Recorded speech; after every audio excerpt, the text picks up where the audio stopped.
What is happening, YouTube? Thank you again for tuning into another video. Today we're racing at the Red Bull Ring, and we were fortunate enough to have some awesome races with the FWR crew. I'm assuming they're Spanish based because there were only Spaniards racing there, and great racing.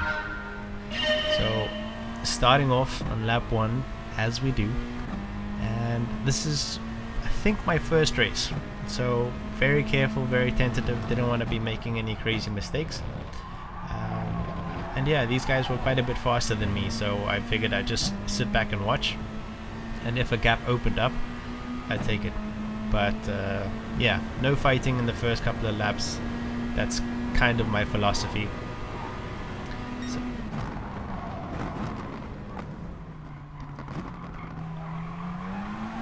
I do have a bit of a boost of confidence that I'm managing to keep with them. And yes, it's early days, but usually by now there's a little bit of a gap formed. So figuring out that slipstream's going to play a massive part, as always, in this race. So as long as I stay within about half a second, I'll be fine.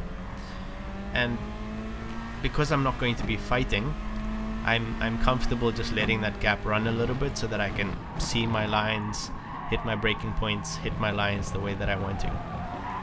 And I know that these guys are going to fight, so we just watch them. Watch and learn.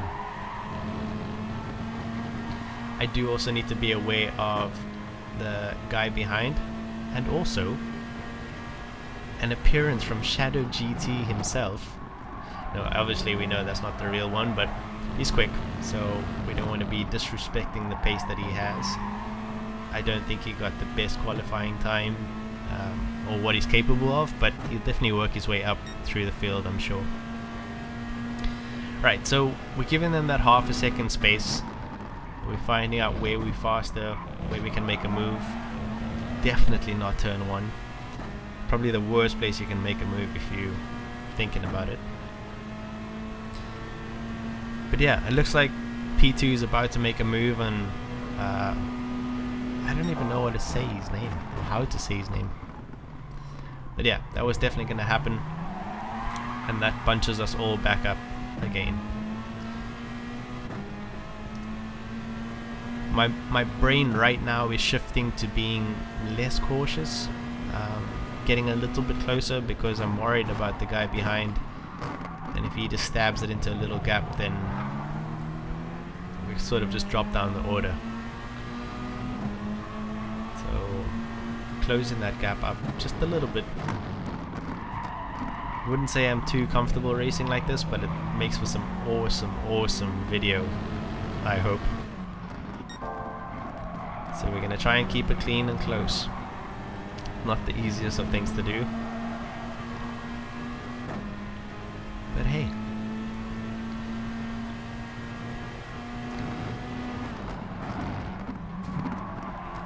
So I think the guy ahead over there knocked P1 and then bounced back. I don't get the physics of this game, but there was a bit of contact, but nothing untoward, nothing bad. Everybody made it through, so we all fine.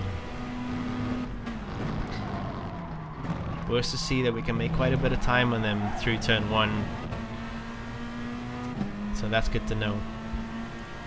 They seem a bit too cautious going through turn 1.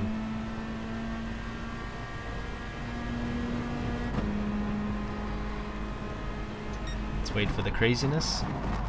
Get really close and take that gap that's going to form.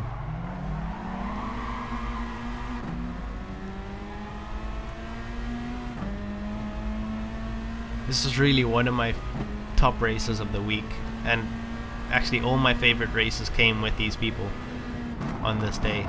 It's so nice to be able to just race relatively clean. I'd probably be the quote unquote dirtiest driver.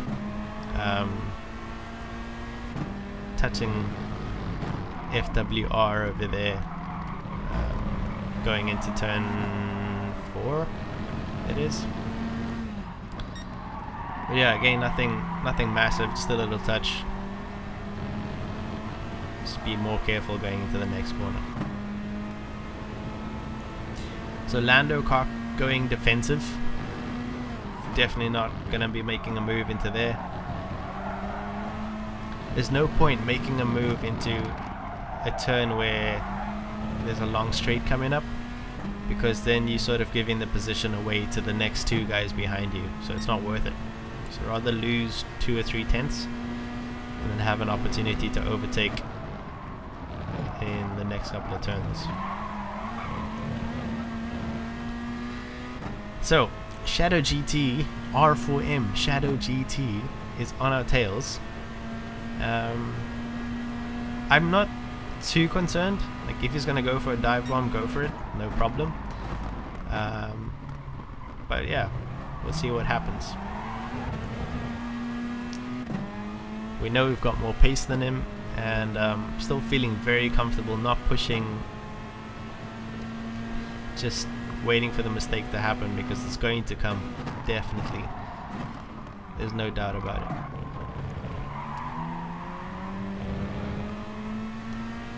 So we just need to be there to pick up the pieces.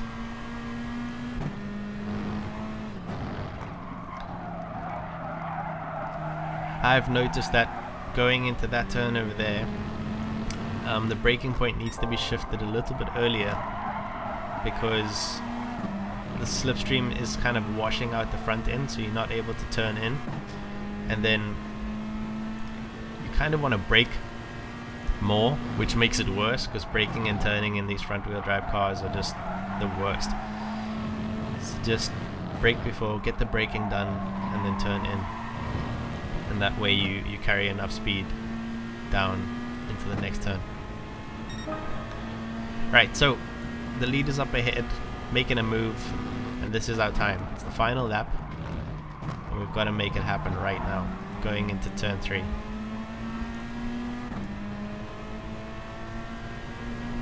Do we have what it takes? So I've, within myself, come to the agreement that if you're within 2 tenths, you can make a move. That was questionable. But got left the space, left the gap, and I sort of took it. So we're gonna try and chase down Lando Cock. What an awesome name. Let's see if we manage to catch him. So the Spaniard behind has got some crazy moves. I've had a couple of races with him after this, and I didn't know them at this time, but this guy is a phenomenal driver, and it was just such a pleasure to be on track with him. Yeah, the moves that we both made were really hard on each other, but absolutely fair in my opinion. He made a move on me into turn 10 right here, and it was crazy. I don't know how he made it work, but he did. So we finished this race in P2. Happy with that. First race, beating the infamous R4M Shadow GT fake. It's good to know he's got some pace, so he's not doing the brand too bad. But the next race is by far my favorite race of the week so far, and I don't think I'm going to be beating it, not based on the kind of races that I've had moving forward. Right, so we managed to be sandwiched in between the FWR crew, and I had a race earlier and I was racing some Belgian crew, and they literally they were like a pack of wolves. They were just like attacking and defending together. It was kind of cute, but not really, because they would sort of give slipstream to each other and sort of block off me to let the other person pass. It was crazy. Like, I don't know if that's what racing is supposed to be like. I'm not used to that. I don't have a team. But I was kind of worried that this was going to be the case over here. This is one of the first serious races that we had together with the whole crew. So, sort of with one eye watching for that type of thing, and for the second eye just making sure I don't smash into the back of any of them.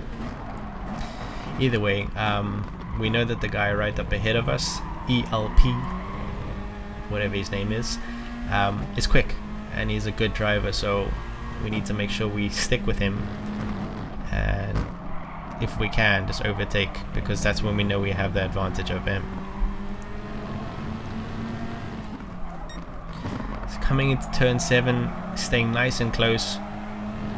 We know that no moves are going to happen up until at least turn 3, so we just need to be nice and close, show our face, but we're definitely not going to do anything right there.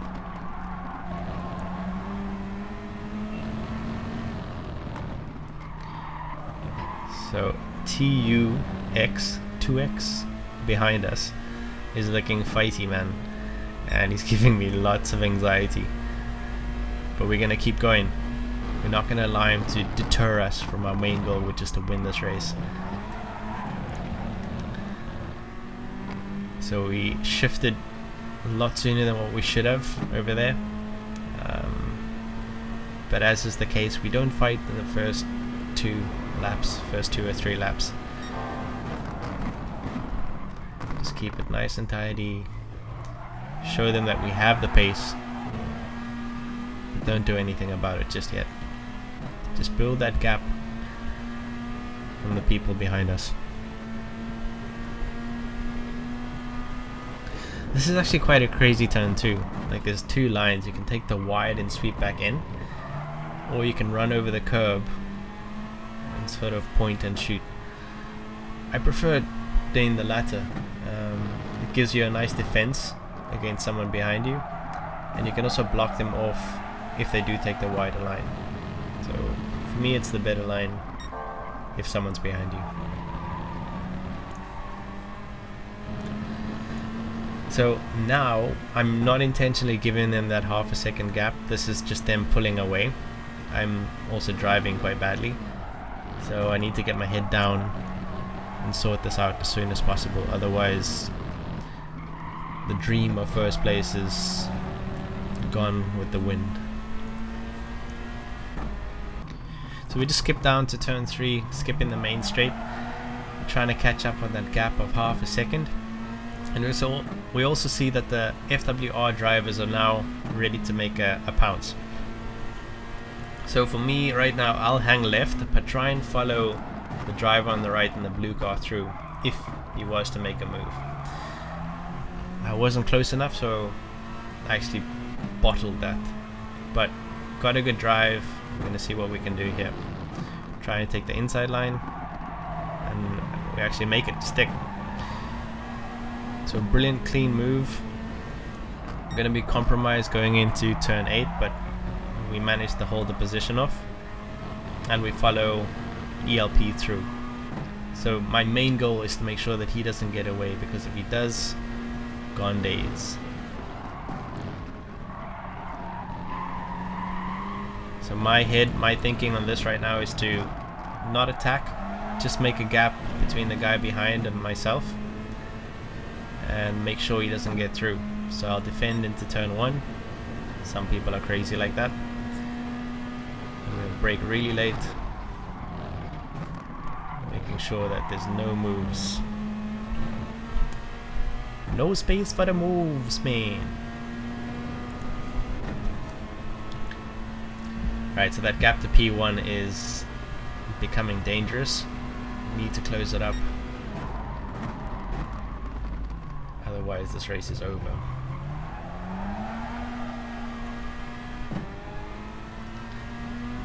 Managed to get a really good exit out of turn 3, and we've got the slipstream, so we're back within that 0.4, 0.5, so we're happy with that.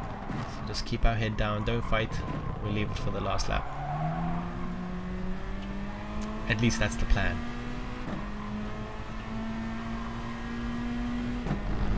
Probably giving away my strategies for any one of you who are racing with me.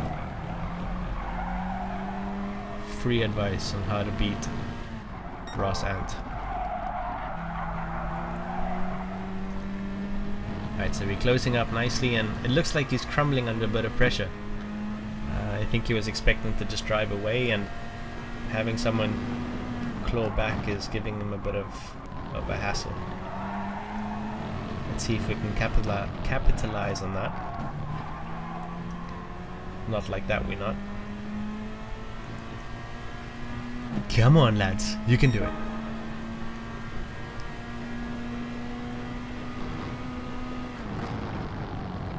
Are we able to do the same thing we did last time? Definitely not. And the guy behind us seems to have just picked up a penalty by going over that yellow sausage curb. Pro tip, don't do it, man, it's not worth it.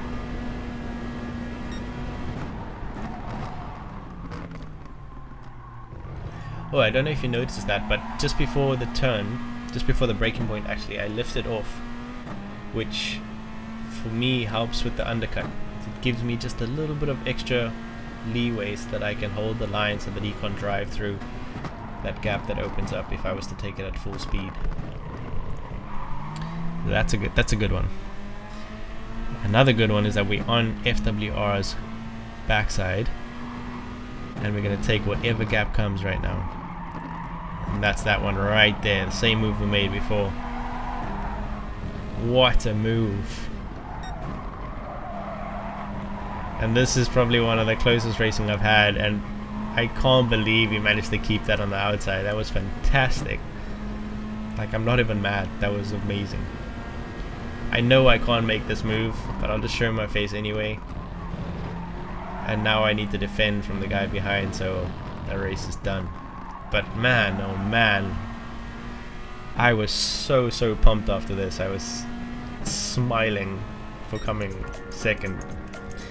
But the only time in my life I've been happy to come second. It's just when racing is that clean and that good, it doesn't matter. It's all worth it in the end. So again, a massive thank you to the FWR crew. It was a fantastic race, and I look forward to having another one with you guys sometime in the hopefully not too distant future. But for now, that's my 2 races for the week that I thought I'd share with you guys. If you liked it, please let me know. Give it a thumbs up. And yeah, I'll catch you on the next video. Peace.